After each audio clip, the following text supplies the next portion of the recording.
السلام علیکم۔ اسرار مجاز کی جانب سے ایک کہانی پیش کی جا رہی ہے۔ امید ہے کہ آپ کو یہ سٹوری پسند آئے گی۔ میں نے ایک عدد رشتہ تلاش کیا ہے، ناشتے کی میز پر سے برتن سمیٹتے ہوئے رمیسا نے کہا۔ میں نے اخبار پر سے نظریں ہٹا کر اسے گھور کر دیکھا اور پھر دوبارہ اخبار کی طرف متوجہ ہو گیا۔ سن رہے ہیں آپ؟ میں نے کیا کہا ہے؟ رمیسا دوبارہ بولی تو میں نے اخبار لپیٹ کر ایک طرف رکھ دیا۔ ہماری شادی کو ابھی صرف 1 سال اور چند ماہ ہوئے ہیں نا؟ مانا کہ ابھی ہماری اولاد نہیں ہوئی، لیکن بیگم صاحبہ، خدا کے ہاں دیر ہے اندھیر نہیں، مناسب وقت آنے پر وہ ہمیں اولاد کی نعمت سے بھی نواز دے گا۔ تم نے اتنی جلدی دل ہی ہار دیا؟ ہائے، یہ کیا الٹی سیدھی باتیں کر رہے ہیں آپ؟ میں کیا کہہ رہی ہوں آپ کیا سمجھ رہے ہیں؟ رمیسا نے حیرانی سے مجھے دیکھا۔ بھائی تم ہی تو کہہ رہی ہو کہ تم نے ایک رشتہ تلاش کیا ہے، یعنی اپنے ہاتھوں سے میری دوسری شادی کروا رہی ہو۔ آفرین ہے تم پر رمیسا بیگم، ایسا حوصلہ بھی کسی کسی میں ہوتا ہے۔ میں بسطور اسے زج کر رہا تھا، لیکن وہ بھی اب میرے لہجے میں چھپی شرارت بھاپ گئی تھی۔ آپ سے تو بات کرنا ہی فضول ہے عادل۔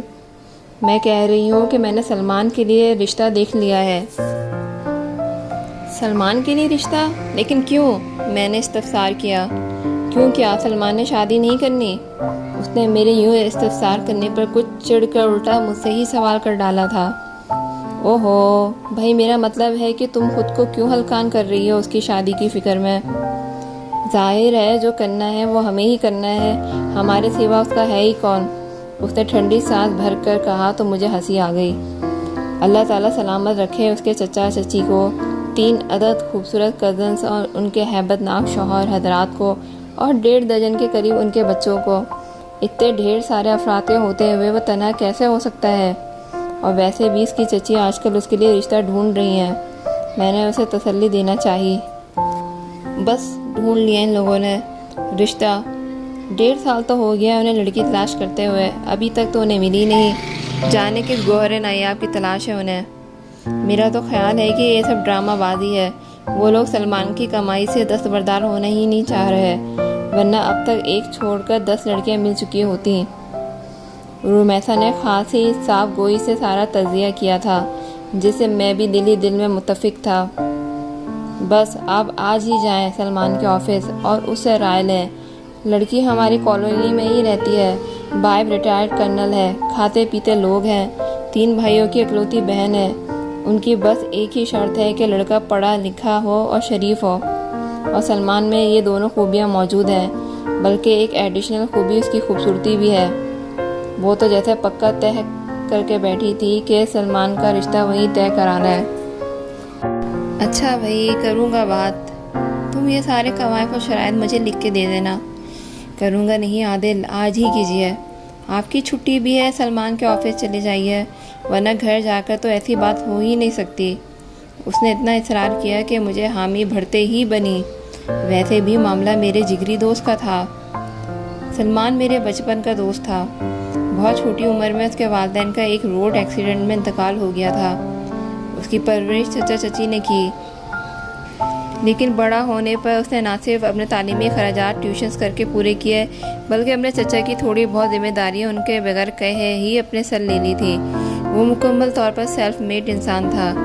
BCom کرنے کے بعد اس نے جاب کر لی تھی، اور جاب کے ساتھ ساتھ اپنا اس نے ICM میں مکمل کر لیا تھا، اور اس طرح بہت سا کٹھن وقت بڑی ہمت کے ساتھ گزارنے کے بعد آج کامیابیاں اس کے قدم چوم رہی تھی۔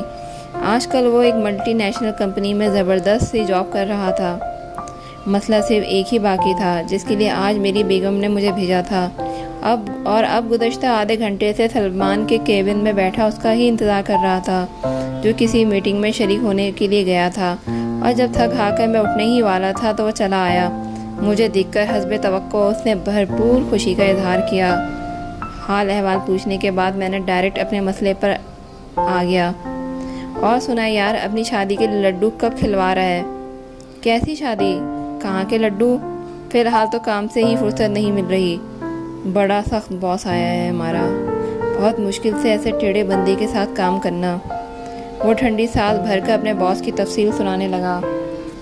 بات سن یار، میں تیرے باس کے ظلم و ستم کی داستان سننے نہیں آیا ہوں، بہت ضروری بات کرنی ہے تجھ سے، میں نے تنگ آ کر اسے ٹوکا۔ اچھا کیا ضروری بات ہے؟ وہ میری طرف متوجہ ہوا تھا۔ ابھی میں نے لب کھولے ہی تھے کہ چپراسی ایک لفافہ لے کر اس کے پاس آیا۔ اس نے الٹ پلٹ کر لفافے کو دیکھا اور پھر کچھ حیران ہو کر لفافہ کھول کر اندر سے صفحہ نکالا۔ میں چپ چاپ اس کے فارغ ہونے کا انتظار کرتا رہا۔ وہ جیسے جیسے صفحہ پڑھ رہا تھا اس کے چہرے کے تاثرات بدل رہے تھے۔ کیا ہوا سلمان، خیریت ہے؟ میں پوچھے بغیر نہ رہ سکا۔ ہاں، اس نے چونک کر مجھے دیکھا اور پھر کچھ نہیں یار کہہ کر مجھے تسلی دیتے ہوئے کاغذ کا وہ ٹکڑا اپنی جیب میں تہہ کر کے رکھ لیا تھا۔ مجھے بڑی حیرت ہوئی، وہ یقیناً مجھ سے کچھ چھپا رہا تھا۔ تیری بھابھی نے تیرے لیے ایک پیغام دیا ہے۔ میں دوبارہ اصل موضوع کی طرف آ گیا۔ کیا؟ ہاں عادل، ذرا ایک منٹ یار، اس نے دراز کھولتے ہوئے کہا۔ وہ واضح طور پر کچھ غیر حاضر دماغ لگ رہا تھا۔ اسی لمحے پیون چائے لے آیا۔ توفیق بات سنو یار، اس نے پیون کو رکنے کا اشارہ کیا، پھر دراز میں سے چیک بک نکال کر ایک چیک سائن کر کے اسے تھما دیا اور ساتھ ہی ایک چٹ پر بھی کچھ لکھ دیا تھا۔ یہ چیک اس ایڈریس پہ بھجوا دو۔ اس نے دونوں چیزیں چپڑاسی کو تھمائی تھیں۔ بہتر صاحب، وہ چیک لے کے چلا گیا۔ کیا مسئلہ ہے سلمان؟ میں زیادہ دیر تجسس دبائے بغیر نہ رہ سکا۔ بھابھی کہاں ہے، گھر یا میکے میں؟ اس نے میرا سوال سنی انسنی کرتے ہوئے پوچھا۔ گھر پر ہی ہے یار۔ کیوں؟ یار تجھے اور بھابھی کو میرا ایک کام کرنا ہے، اس نے کہا۔ ہاں بول، کیسا کام؟ میرا رشتہ لے کر جانا ہے، اس نے ٹھہر ٹھہر کر کہا تھا۔ ورڈ، تیرا رشتہ؟ میں تقریباً چیخا تھا۔ 5 منٹ پہلے تو تجھے شادی کی فرصت نہیں تھی اور اب اچانک رشتہ بھیج رہا ہے، چکر کیا ہے آخر؟ کوئی چکر نہیں، بس اکیلے رہتے رہتے تھک گیا ہوں۔ لڑکی ہے کون؟ کیسی ہے؟ کہاں رہتی ہے؟ تیری سے ملاقات کب اور کہاں ہوئی؟ اور اب تک تو نے ساری باتیں مجھے کیوں نہیں بتائی؟ میں نے ایک دم تابڑ توڑ سوال کیا۔ ہاں سوال تو سب اچھے ہیں، لیکن افسوس مجھے ایک کے سوا اور کسی کا جواب نہیں معلوم۔ رہتی وہ اسی شہر میں ہے، کون ہے، کیسی ہے، یہ بھابھی مجھے بتائیں گی، کیونکہ میری تو اب تک اس سے کوئی ملاقات ہی نہیں ہوئی۔ اگر ہوتی تو سب سے پہلے تجھے ہی بتاتا۔ وہ کرسی کی پشت سے سر ٹکا کر ریلیکس انداز میں بیٹھ گیا تھا۔ چکر تو ضرور ہے، تو نہ بتانا چاہے تو یہ بات الگ ہے۔ خیر فی الحال تو مجھے ایڈریس بتا، میں اور رمیسا آج شام کو ہی جائیں گے۔ میں نے اسے پتہ مانگا۔ جواباً وہ مجھے ایڈریس سمجھانے لگا۔ بس اب خوب اچھا امپریشن ڈالنا ہے ان لوگوں پر۔ تھوڑے دن پہلے چچا چچی وغیرہ بھی گئے تھے، لیکن بات بن نہ سکی۔ اب سارے معاملے کو سنبھالنا تمہارا کام ہے۔ اتنی تعریفیں کرنا میری ہی کہ وہ لوگ انکار نہ کر سکیں، سلمان نے کہا تو میں ہنس پڑا۔ خیر اس کی فکر تو نہ کر، یہ رمیسا کے بائیں ہاتھ کا کام ہے۔ ویسے بھی جھوٹ بولنے کی کافی پریکٹس ہے، میں نے اٹھتے ہوئے کہا تو وہ بھی ہنس دیا۔ میں رمیسا کو لے کر شام کو ہی وہاں گیا تھا۔ میرے خیال کے برعکس وہ متوسط طبقے کے لوگ تھے۔ لڑکی کے والد کسی سرکاری ادارے میں ملازم تھے، شریف اور ملنسار لوگ تھے۔ چھوٹا سا گھر تھا۔ رمیسا نے اپنی ساری صلاحیتیں صرف کر کے سلمان کا مقدمہ لڑا تھا اور نتیجہ حسب توقع نکلا۔ انہوں نے رسمی طور پر سوچنے کی مہلت مانگی تھی۔ 2-4 ملاقاتوں کے بعد سلمان کے متعلق مکمل چھان بین کروا لینے کے بعد انہوں نے ہاں کر دی۔ شادی کی جلدی دونوں فریقین کو تھی۔ سلمان نے جہیز کے نام پر کچھ بھی لینے سے بالکل منع کر دیا تھا۔ صاف ستھرے سے علاقے میں مناسب سا مکان اس نے پہلے ہی لے لیا تھا۔ شادی کے بعد دلہن نے اسی گھر میں رہنا تھا۔ کچھ چھوٹی موٹی تیاریوں کے بعد سادگی سے شادی ہو گئی۔ سلمان کے چچا چچی اس کی تمام پیش رفت پر ہکا بکا تھے۔ دنیا دکھاوے کو انہوں نے شادی میں شرکت تو کی، لیکن سارا انتظام میں نے اور رمیسا نے ہی سنبھالا تھا۔ رمیسا اس شادی پر بے انتہا خوش تھی۔ دلہن کا نام نیتا تھا۔ رمیسا کو وہ بہت ہی پسند آئی تھی۔ خوش تو میں بھی بہت تھا، لیکن اس ساری شادی میں کچھ نہ کچھ راز ضرور پوشیدہ تھا جو سلمان نے مجھ سے چھپایا ہوا تھا، اور میرے اندر تجسس کا مادہ ہمیشہ سے ہی بہت ہے، لہذا ایک بے چینی سی تھی۔ اس دن میری آفس میں موجودگی میں جو خط آیا تھا اسی کو پڑھ کر سلمان نے آنن فانن شادی کا فیصلہ کیا تھا۔ اب اس خط میں کیا تھا؟ یہ خط بھیجنے والے کو معلوم تھا یا پھر سلمان کو؟ میں مناسب موقع کے انتظار میں تھا۔ سلمان اور ندا ہنی مون کے لیے شمالی علاقہ جات کی طرف نکل رہے تھے۔ جانے سے ایک دن پہلے میں نے انہیں رات کے کھانے پر انوائٹ کیا تھا۔ وہ دونوں تیار ہو کر سرے شام ہی پہنچ گئے تھے۔ دونوں کتنے خوش تھے، اس کا اندازہ ان کے کھلے ہوئے چہرے دیکھ کر ہو رہے تھے۔ ان دونوں کو یوں خوش باش دیکھ کر میں اور رمیسا بھی دل ہی دل میں خوشی محسوس کر رہے تھے۔ ساتھ ہی ساتھ اپنے شادی کے ابتدائی ایام بھی یاد آ رہے تھے۔ کھانے کے بعد گرین ٹی کا دور چلا اور تب میں نے سلمان کو گھیر کر اس سے خط والا معاملہ پوچھ ہی ڈالا۔ میری بات سن کر ندا اور سلمان دونوں ہی بڑے زوردار ہنسے، جبکہ رمیسا ٹکر ٹکر ہم سب کو دیکھ رہی تھی۔ اس سے میں نے اب تک یہ ساری بات پوشیدہ رکھی تھی۔ میں نے تو کم از کم شادی تک صبر کر لیا تھا۔ اگر وہ میری جگہ ہوتی تو اس وقت تک ندا کے گھر نہ جاتی جب تک اسے سارے معاملے سے مکمل آگاہی نہ ہو جاتی۔ اب میرے سوال اور ان کی مسکراہٹ سے وہ حیران ہو رہی تھی۔ کیوں جناب، بتا دوں، اجازت ہے؟ سلمان ندا کی طرف شرارتی نظروں سے دیکھتا ہوا پوچھ رہا تھا۔ جواب میں ندا نے ہاں میں گردن ہلا دی۔ مسکراہٹ ابھی بھی اس کے لبوں سے امڈی پڑ رہی تھی۔ سلمان نے والیٹ نکال کر وہ صفحہ اس میں سے نکالا اور مجھے تھما دیا۔ شروع کی عبارت دیکھ کر ہی میں سٹپٹا گیا تھا۔ نوٹس برائے وصولی ہرجانہ۔ جناب سلمان صاحب، مورخت 26 مئی کو آپ کی چچی جان بغرض رشتہ ہمارے گھر تشریف لائیں۔ ہم متوسط طبقے کے لوگ ہیں۔ میرے والد گورنمنٹ ملازم ہیں۔